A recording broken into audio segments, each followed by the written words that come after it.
పెద్దగా అవేర్‌నెస్ లేనటువంటి విషయం హలాల్. హలాల్ అంటే ఏదో ఉమ్ము పదార్థాలు ఇస్తారు, అమ్ముతారు. లేకపోతే జంతువుల్ని కోసేటప్పుడు హలాల్ చేస్తారు. ఇది కాదండి. హలాల్ అంటే ఫోకస్ చేయాల్సింది హలాల్ సర్టిఫికేట్ మీద.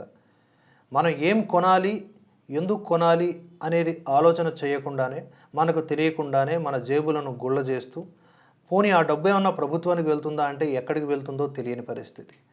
ఏంటి హలాల్ సర్టిఫికేట్ అనేది ఆలోచించాలి కదా. ఈ సోకాల్డ్ వామపక్షవాదులు, ఈ లెఫ్ట్ లాబీ అంతా కూడా తిండి తినేవాడిలో మతాన్ని ఎందుకు చూస్తారు అని అంటారే, కోవాబాన్ విషయంలో అంతే కదా రచ్చ చేశారు. మతం ఎందుకు చూస్తారు అని. మరి హలాల్ సర్టిఫికేట్ గురించి వీరు మాట్లాడరే, వక్ఫ్ బోర్డు గురించి వీరు మాట్లాడరే. ఈ హలాల్ సర్టిఫికేట్ దీని చుట్టూ జరుగుతున్నటువంటి దందా ఇంత అంతా కాదండి. ఏమీ లేదు. సింపుల్గా చెప్పాలంటే ప్రతి ముస్లిం కూడా హలాల్ సర్టిఫికేట్ ఉన్నటువంటి పదార్థాలనే కొనాలి అని చెప్పి ఒక రూల్ని జారీ చేసేటట్లుగా, తద్వారా ఆ ప్రోడక్ట్ కొంటే వచ్చేటటువంటి డబ్బులు మళ్ళీ ఆ యొక్క మతానికి సంబంధించినటువంటి బాగు కోసము, వ్యాప్తి కోసము వాడుతారన్నట్టు. పోనీ ఈ సర్టిఫికేట్ ఏమన్నా భారత ప్రభుత్వం జారీ చేస్తుందా? లేదు. కొన్ని ముస్లిం దేశాలు కలిసి ఏర్పాటు చేసుకున్న ఒక వ్యవస్థ. ఇది ఒక సమాంతర వ్యవస్థ అని చెప్పుకోవచ్చు. దీనివల్ల ఆర్థికంగా మన దేశానికి ఎంతో నష్టం జరుగుతోంది. ఎందుకంటే సాధారణంగా ప్రభుత్వ సంస్థలు FSSAI వంటివి ఇవి ఇచ్చేటటువంటి నాణ్యతా ధృవీకరణ పత్రాలు అందరికీ వర్తిస్తాయి. కానీ హలాల్ సర్టిఫికేషన్ అనేది కేవలం ఒక ప్రైవేటు మతపరమైన సంస్థ కనుక ఒక మతానికి సంబంధించిన వారికే వర్తిస్తాయి.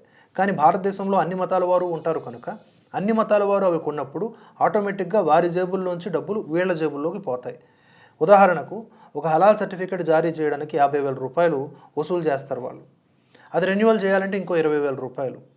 అంటే ఆయా ప్రొడక్ట్స్ మీద హలాల్ అని ముద్రించబడుతుంది. తద్వారా అంటే ఇప్పుడు చాలామంది ముస్లిమ్స్ కూడా వాళ్ళలో వాళ్ళు అవేర్ అయిపోయి మేము హలాల్ ఉంటేనే కొంటాము, ఆ సర్టిఫికేట్ ఉంటేనే కొంటాము అని అనడంతో ఈ వర్తకులు కూడా అదే పని చేస్తూ ఉన్నారనమాట.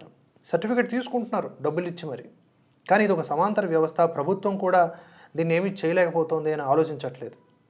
ఇక అంత డీప్గా దాని వెనుకున్నటువంటి మార్క్స్, ఉదాహరణకి హల్దీరామ్స్ కూడా మనకి హలాల్ సర్టిఫికేషన్ ఉన్నవే అమ్ముతూ ఉంటుంది.